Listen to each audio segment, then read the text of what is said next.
모두 자리에서 일어서셔서 오늘 우리에게 주시는 말씀 마태복음 7장 24절에서 29절까지 말씀을 함께 읽겠습니다. 그러므로 누구든지 나의 이 말을 듣고 행하는 자는 그 집을 반석 위에 지은 지혜로운 사람 같으리니 비가 내리고 창수가 나고 바람이 불어 그 집에 부딪히되 무너지지 아니하나니 이는 주추를 반석 위에 놓은 까닭이요 나의 이 말을 듣고 행하지 아니하는 자는 그 집을 모래 위에 지은 어리석은 사람 같으리니 비가 내리고 창수가 나고 바람이 불어 그 집에 부딪힘에 무너져 그 무너짐이 심하니라. 예수께서 이 말씀을 마치심에 무리들이 그의 가르치심에 놀라니 이는 그 가르치시는 것이 권위 있는 자와 같고 그들의 서기관들과 같지 아니함일러라. 아멘. 네, 자리에 앉으시죠. 드디어 마태복음 7장의 마지막 단락이자 산상수훈의 결론에 도달했습니다. 자, 예수님 말씀을 듣고 그 말씀대로 행하는 자, 그 집을 반석 위에 지은 지혜로운 사람이다. 사실 이것이 여태까지 산상수훈을 말씀하신 예수님의 결론입니다. 반석 위에 집을 짓는다. 여러분, 이게 무슨 뜻입니까? 반석도 참 중요한 내용입니다만 여기 집의 개념을 한번 살펴봅시다.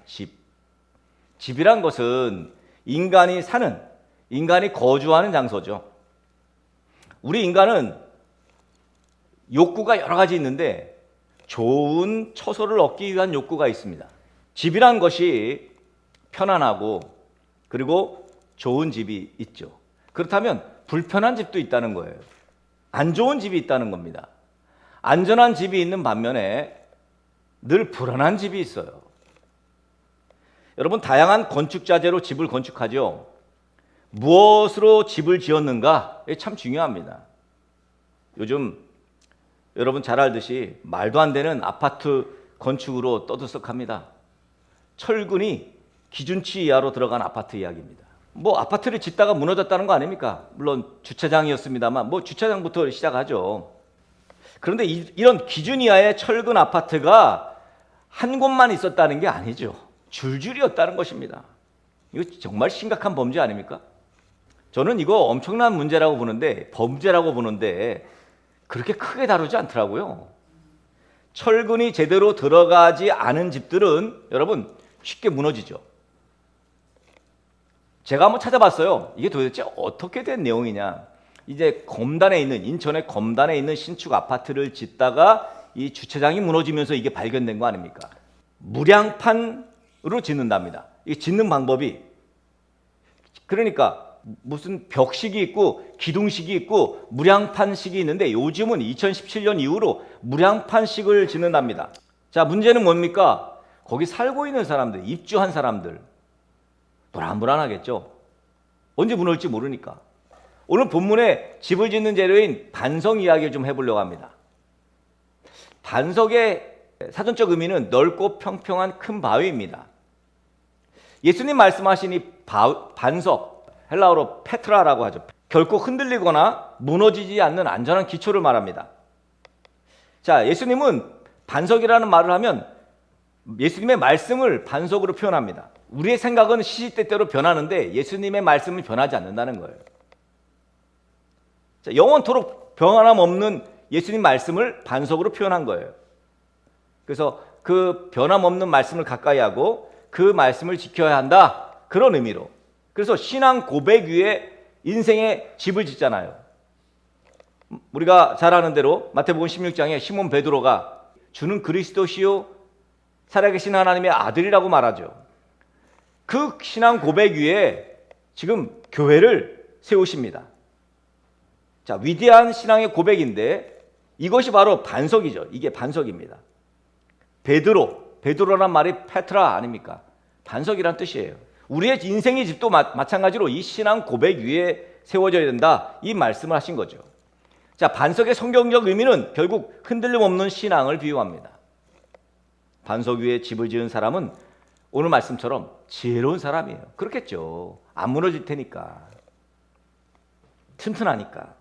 그런데 어떤 사람이 반석 위에 집을 지은 지혜로운 사람이라고 말합니까? 오늘 말씀에 예수님의 말씀을 듣고 예수님 말씀을 들은 그 말씀대로 행하는 사람이에요. 여러분, 오늘 말씀이 왜 중요하냐면 우리는 예수님 말씀을 들어요. 예수님 말씀을 아침마다 묵상도 합니다. 그런데 그 말씀을 듣고 묵상하고 그냥 끝나버리면 아무 소용이 없다는 거예요. 제가 말씀 묵상했어요. 저 말씀 들었어요. 그것으로는 우리가 믿음에 근거한 하나님의 나라에 갈 수가 없어요. 그것으로는. 예수님 믿는다는 것은 예수님께서 하신 말씀대로 사는 것을 의미합니다. 일전에 어떤 목사님이 목회를 그만둬야겠어 그렇게 말씀하시더라고요. 그래서 왜 그러냐고 물었더니 이분이 하신 말씀이 내가 그렇게 목회하면서 성도들에게 하나님 말씀을 전했는데 변하질 않아. 성도들이 오랜 동안 하나님의 말씀을 전했는데 성도들이 아무런 변화가 일어나지 않더래요. 그걸 보니까 회의감을 느끼게 되고 스스로 목회의 길을 접어야겠노라고 그렇게 생각했답니다. 여러분, 그렇다면 성도들이 10년, 20년 예수님 말씀 듣고 신앙생활을 하는데 왜 예수님의 사람들로 변화되지 않는 걸까요? 그냥 나이브하게 생각하면 그냥 종교생활 하는 거죠. 난 기독교인이야 그러면서 종교생활 하는 것뿐입니다.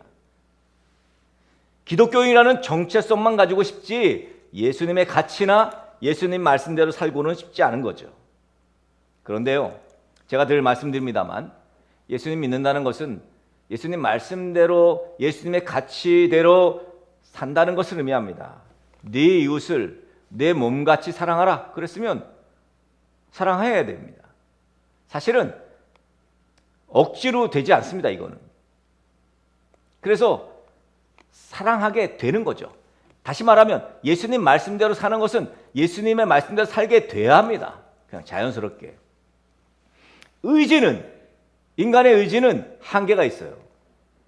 그것은 기분 좋을 때, 어떤 기분 좋은 일이 일어났을 때와 기분 나쁜 일이 일어났을 때 현격하게 드러납니다. 그런데 우리 안에 성령께서, 이게 중요하죠. 우리 안에 성령께서, 우리 안에 계신 예수님의 영이 우리를 그냥 그렇게 살게 하는 거예요. 이웃을 내 몸처럼 사랑하게 되는 거죠. 절대로 용서하지 못할, 내 눈에 흙이 들어가기 전에 안 되는 사람을 그냥 용서하게 되는 거예요. 그냥 되는 거죠. 그거는. 이게 바로 말씀대로 행하는 자입니다.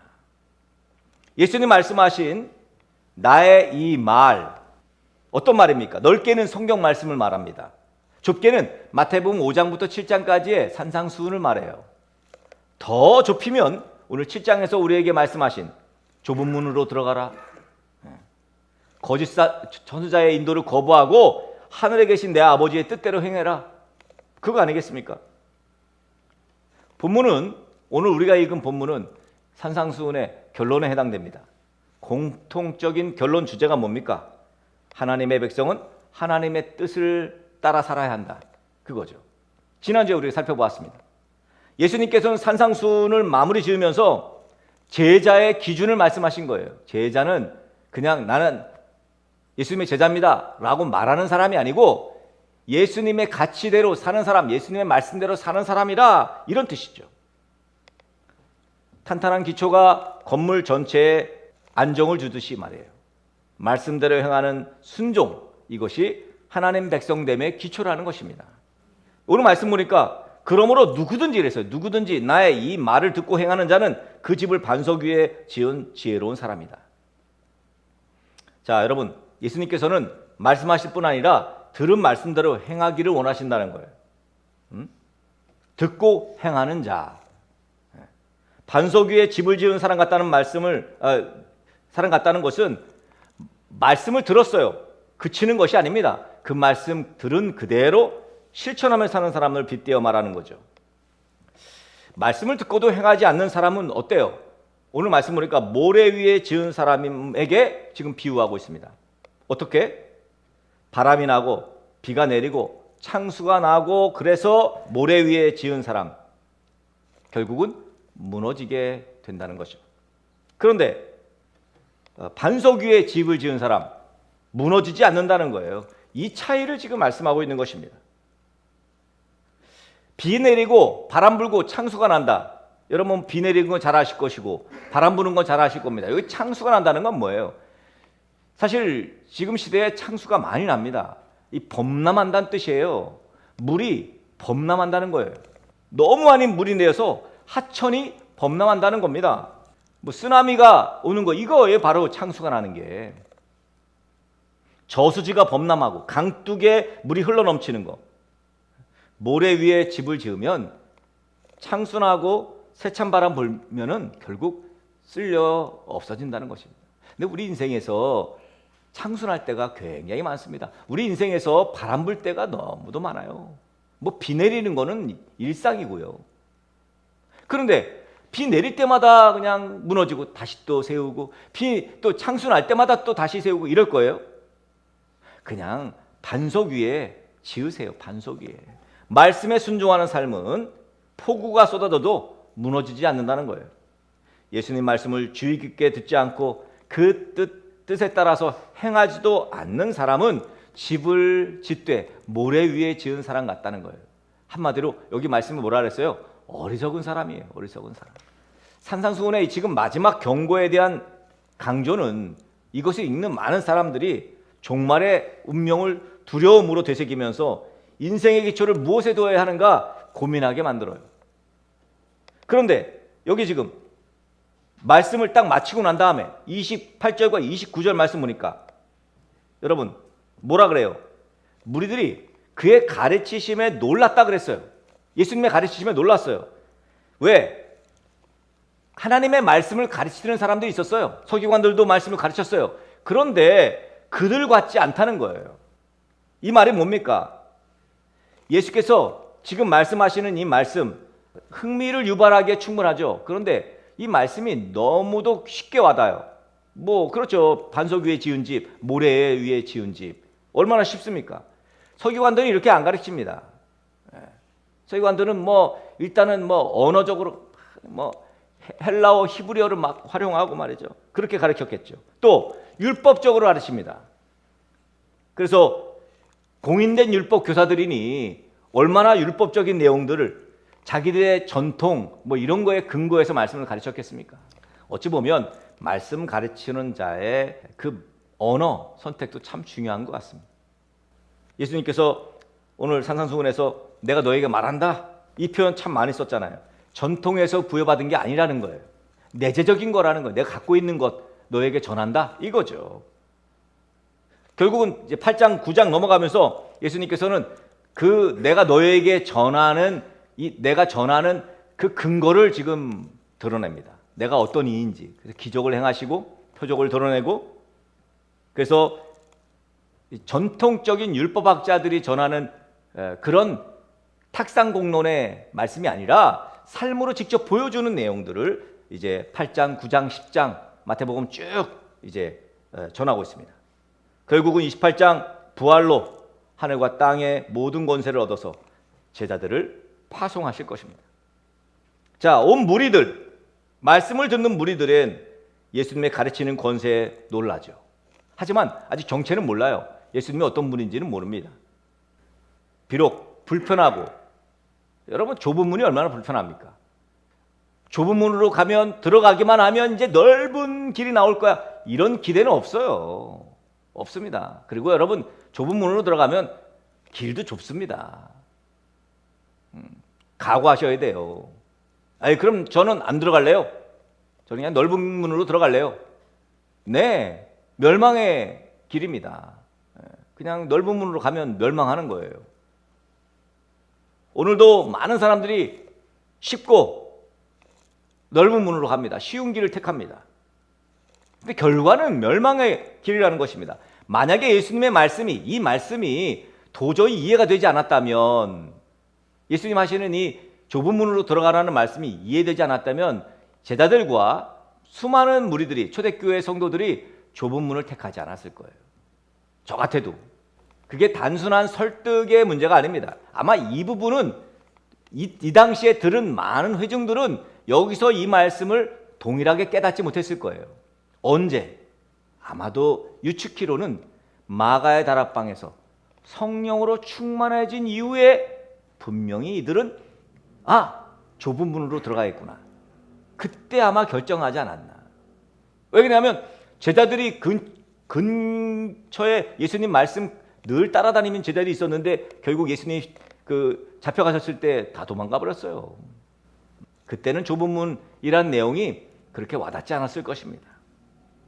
아마 여러분 중에도 나는 좁은 문 싫어, 넓은 길로 갈 거야, 그렇게 생각하는 분들이 있고 그것을 선택하는 사람들도 있을 겁니다. 그래서 이제 결론적으로 우리가 성령으로 충만해져야 돼요. 예수의 영으로 충만해져야 합니다. 그러니까 이건 이제 구원과도 깊이 관련이 있습니다. 하나님께서는 은혜로 말미암는 믿음으로 구원을 주시는데, 그런데 그 은혜로 말미암는 믿음이라는 그 큰 틀에는요 성령이 계세요. 성령이. 거기에는 드러내진 않지만 믿음이라는 거와 은혜라는 거와 구원이라는 것에는 공통 분모가 바로 성령의 충만함이에요. 하나님 말씀을 듣고 난 후의 반응이 그 사람의 운명을 결정짓습니다. 똑같은 자리에서 똑같은 말씀을 들어도 지혜로운 사람은 그 말씀대로 행한다는 거예요. 어리석은 사람은 그 말씀대로 행하지 않습니다. 그냥 좋은 말씀 들었네, 좋아, 끝. 여러분, 순종이 곧 지혜이고 순종이 곧 안전이에요. 말씀을 듣고 행하는 자는 삶의 풍파에도 안전하지만, 그렇겠죠. 하지만 듣기만 하고 행하지 않는 사람은 풍파를 만나면, 창수가 나면, 바람이 불면 무너져 버립니다. 그러니까 신앙이 무너지는 사람들, 신앙 회복하지 못한 사람들, 예수님은 여러분에게 실망을 주질 않습니다. 절대로. 저는 예수님 때문에 교회 안 다녀요, 예수님 때문에 예수님 안 믿어요, 이런 사람 본 적이 없어요. 정말 심각한 내용입니다.